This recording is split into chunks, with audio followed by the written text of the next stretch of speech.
Hello everyone, this is the SPY report for April the 30th. The SPY report will now hold the Qs and the IWM as well, so we're going to go through very quickly what it is that we saw today, what we expect tomorrow, the levels that we want to trade. Remember, always trade the at the money option if you do use the option chains in these extremely liquid and very sensitive options. Love them. They really work well. Something the Qs did today that neither the IWM nor SPY is that it closed above the last relative high. And that's kind of a big deal. All right? Upward momentum is solid, right? It's solid. It's in a space that it could meander downward, right? It's not ideal. See, when we look for the DPO, we want to see it like this. That's going to tell us that we've got momentum, that we've got upside really on the way. But right here, what we have is sort of a drifting sideways action. So it could be that we dribble around here and get a little bit used to this formation. If we take a look at the SMI is coming up over the zero area, which is terrific. That happens with trending formations. They bounce off of the zero area. If it's trending to the upside, it bounces up. Trending to the downside, it pops down. Right here, there's negative divergence from above, but there's no negative divergence from beneath. Okay? Divergence works best if it's apparent in both spaces. A lot of times folks just look at one side. Not so. And as always, most folks underutilize the information that their technical indicators give them, so they clutter up the space with 15 million of them when you really only need a couple. All right?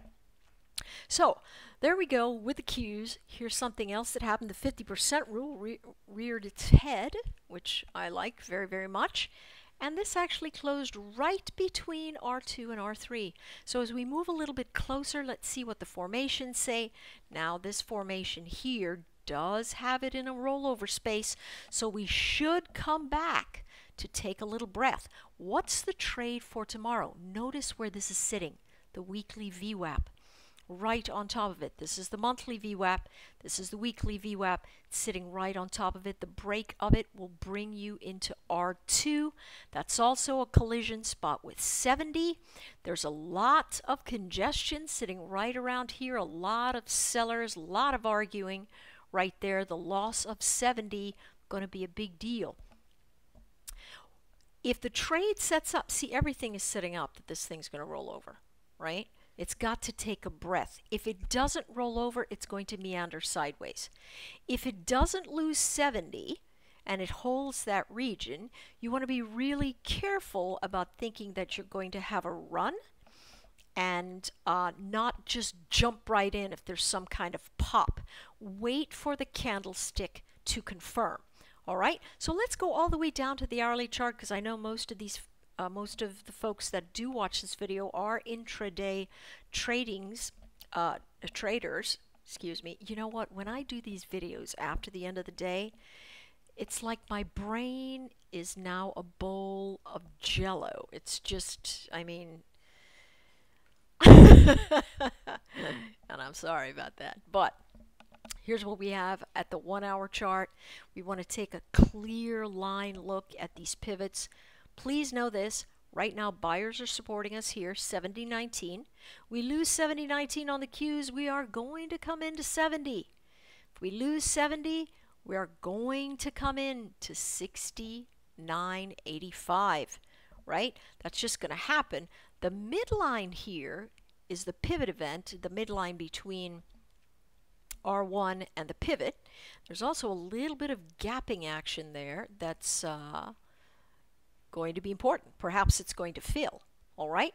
If we lose this VWAP, be advised that it is extremely common that we will move 50% of the way between the weekly VWAP and the monthly VWAP, and eyeballing that looks like the pivot. So we may very well test this pivot region tomorrow. Keep your eye on it. The simple trade here is to stair-step the event. All right? If you've got higher lows and higher highs and higher lows and higher highs, and then all of a sudden it flattens out, and you're not getting higher highs anymore, right? You know that momentum is shifting. If all of a sudden you lose your primary resistance regions, you know that things are pulling back. You know you need to take some profit off of the table.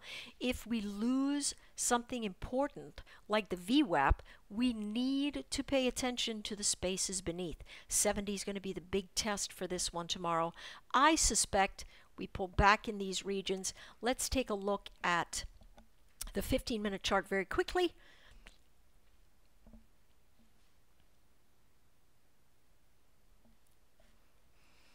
And we're going to see that, again, this area of 70.19, very apparent. It loses it. We're short. This is the region. A little bit of congestion here. Don't really think anybody's going to be here hanging out, waiting. But we can see clearly, notice the zero loss, right? That's negative. This is a detrended price oscillator. That means as it moves down, price is getting negative. Okay, and so now it's underneath the zero, and so we expect it to dribble down here a little bit before it gets super red like this and it starts popping up again.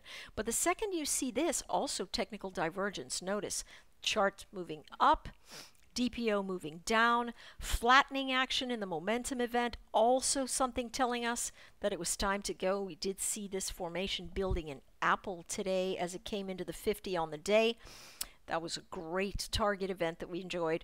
So now we are coming down into these regions. Let's watch the pullback. I suspect that what we are going to do is pull back into support before moving to the upside.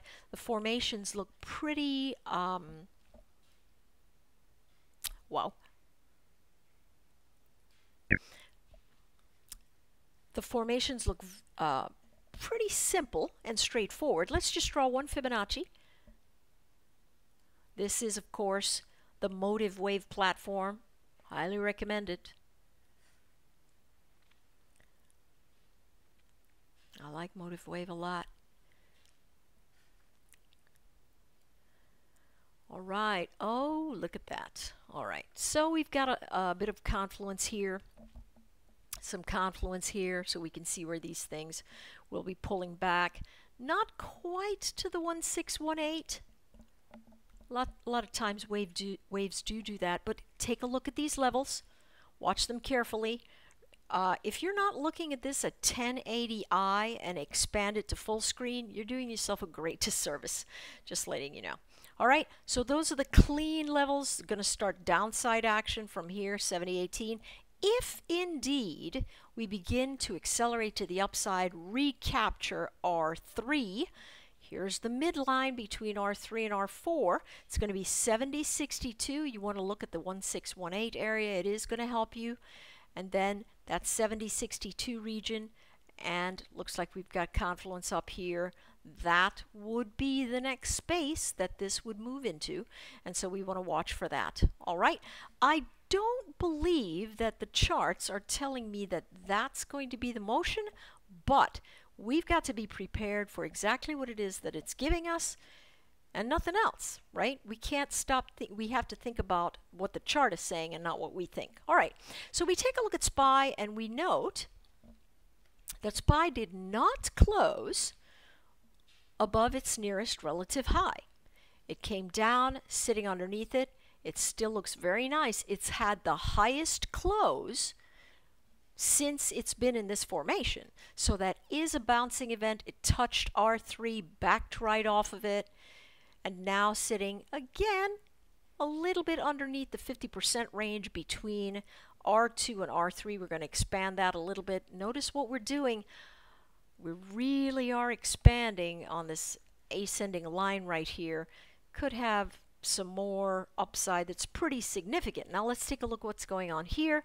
This clearly, when you see this turning this red and moving down here, it is time to take your shorts off. I'm just saying, time to leave those alone and look towards going long.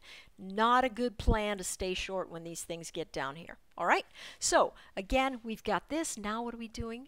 Kind of sitting in the neutral zone, going to chop around a little bit here. What does the SMI say? The SMI says, hey, I've got room to run. I don't normally roll over when I'm at this range, but I will roll over when I get just a little bit higher, right? So it could be that this one's pressing up also into a little bit higher level, and we ought to see it plateau, maybe a pop to the upside and then a pullback. Listen, we've got a lot of data coming out over the next couple of days. It should affect us significantly, especially those of us playing the metals, right? There's going to be quite a bit of movement, and so we need to be prepared for that, but also not step in front of the trade. I know a lot of us are addicted to that, so I'm just going to keep harping on it until, you figure out that it's better not to step in front of the trade. There are some people who think that's the only way you're going to win. I've been winning a lot over my career, and I do not step in front of trades, all right? By and large, I can't stand here and go, I never do that, because sometimes I do. I just can't help myself. But I usually regret it. So, what are we looking here? R3, a lot of sellers sitting right up there at the test, right? That's the double top, as it were. The test of the event, a lot of sellers came in that 4-hour candlestick, but we still held resistance level 2, still closed a candlestick above this region. And on the day, still look like we're in better shape to the upside than perhaps we might have thought we were at the beginning of the day. Where are we? Also on top of the weekly VWAP. Very important. We're coming up. We just lost the 100. We've been making higher lows, higher highs, higher lows, higher highs. Coming up to here. Can we hold this region? If we begin to breach this area, right about 159.40, we can consider taking the longs right into this area and watching it propel. Notice 127.2 is sitting right there. That could easily be the target space for this particular chart. Frankly, it could be much, much higher. Seriously, it could be. This could be a harmonic. Let me pause, and I'm going to see if we can get a harmonic up here. Not an ideal pattern because this wick sort of throws us off of the region because it doesn't come into this area. The pull back is not deep enough. But other than that, this could be a crab, right? And that puts us all the way up here, right? This gray area says that we could either be, is that actually gray? I don't even know what color that is. 161.73 all the way to 163.18, right? Not particularly sure if it's going to do that, but that is a likelihood. So we want to keep our eyes on that and pay attention to the fact that if this does move up, there is harmonic projection that puts it up really high. All right, now let's hop into the hourly. Let's hop into the hourly very quickly. We're going to see what levels we need to look at, see how we want to trade this, see how this is high up here again, something telegraphing downside momentum. We can take a look at this, rejecting R3, coming down, holding this. This is going to be the line in the sand tomorrow, 159.06. If it loses that level, should easily come into resistance level 1.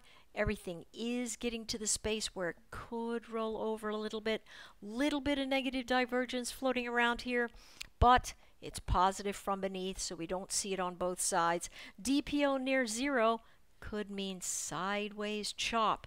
All right, you got to give it a little bit of room. Yeah, that's the tough thing. So if it pops out above the prior day's high, going to be nice long action, the midline, 160, and then 160.47. If it loses this region, we're going to go right down into resistance level 1, most likely halfway between resistance level 1 and the pivot. That's 158.48. And then if it does collapse even more, 158.24. If it loses this low of 157.68, this formation is invalid. So if that happens, we'll be taking it off for tomorrow, but pay attention to these support level regions. Watch the break, okay? If we move inside of where that VWAP is, we want to make sure that we've got that 50% level, and that's really pretty far down in the SPY between the weekly VWAP and the monthly VWAP. All right, let's move to the IWM. IWM looking like the weakest of the bunch, right? High, lower high, lower high, lower high. High, low, lower high, lower low, lower high, lower low, lower high, lower low, lower high. What's it also doing? It's expanding in a megaphone. So I'm getting lower lows and lower highs, but in a wide, expansive range that is not symmetric. Okay, so when we take a look at this one feels a little unreliable. Also, DPO really close to zero. It's not divulging anything that it's getting ready to do. It really isn't. This suggests it's got upside momentum, but again, sitting in the neutral zone by and large. So the one thing I'm pretty sure of is that the formations that we're going to have over the coming days are going to be a little bit choppy, just like they have been in the past. Now let's take a look at this. We're at the weekly VWAP again crossing up over, so that is bullish, right? Even though it doesn't look like the rest of the charts, this is a bullish formation, the weekly VWAP crossing up above that monthly VWAP. But here's what we have to think about. Do we have the ability to breach this level, this 93.92? Again, this was the region that I mentioned this morning. That's why it's still sitting here. And so now, tomorrow, we'll be looking at the same thing. Does it have the ability to do this? Now, here's the move. We've got the high. Here's the higher low, right? That's the higher low from Friday. Now, here we are moving up here. If it pops up above this region, it is going to telegraph that it's going to test these levels right here. 94.58, 94.90. Maybe let's pull that down here where it's really noisy. Yeah. Pretty sure it's going to get to that noisy space right there if it pops up over this level. So above 93.92, long. If it pulls back, holds the pivot and begins to bounce, it's got a good enough formation that you could take the long off of that bounced pivot. But if it gets into R1 and starts rolling over, folks, that means that it is coming down here into this region right around here, I would imagine, simply because that's a 50% range between the VWAP on the monthly and the VWAP on the weekly. Notice this formation always, when these things are pegged up at the top, you know it's either going to drift down into support or it's going to be a full-fledged rollover. So that's what we're paying attention to. Loses this level 93.37. No. That's very sloppy right there. Yeah, 93.22. If it loses 93.22, I'm going to duplicate that so we can have something here.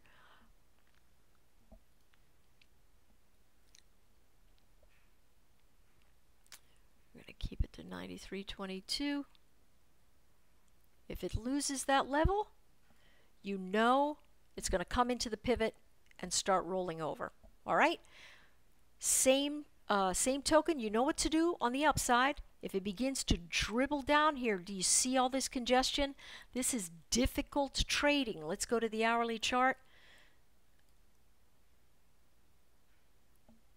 You want to be very careful messing around here. You know, a lot of us are addicted to trading. We've got to be in a trade sometime or the other. If you are looking at formations like this, right, inside of here, that's just not bright to take a trade in the middle of that mess. What edge do you have, right? I saw a tweet the other day.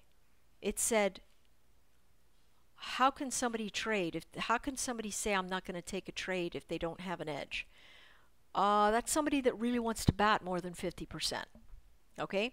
That seriously is, and that's all I care about batting. I want to bat more than 500, and I do, and it's because I wait for the edge. That's the only way to trade, folks. Seriously. Or else you're just rolling dice every day. Just saying. Okay? So you learn the mechanics of how to develop an edge and how to find it in the market, and then you exploit it. It doesn't last for long, but you get to exploit it. All right? So it's there. All right, that's my diatribe on, trading with the edge. Yeah, you got to have one. All right? Or else something's got to compel you to take the trade. Okay, so here's our compelling moment here for the IWM. The loss of this 93.94, it's going to open this wide open. This is where I think the trade gets initiated, right here. Overall, I think it's going to be sloppy, really a grinding move. If it gets up above here, it should start blowing out some stops. And so we should have some pretty accelerated movement up into these edges right here. People are a little skittish, but maybe not so much anymore. I don't know, right? But that's exactly what we need to look for. If we pop up here, we're going to start running stops, and that's going to make a nice clean edge, give us some good higher highs. If we lose this area right here, we're going to be able to stair step down into the 50% space. I would imagine 92.54. Overall, though, I see us being in this range tomorrow. It would be great if it popped out. Listen, if it breaks the level, I'm taking the trade.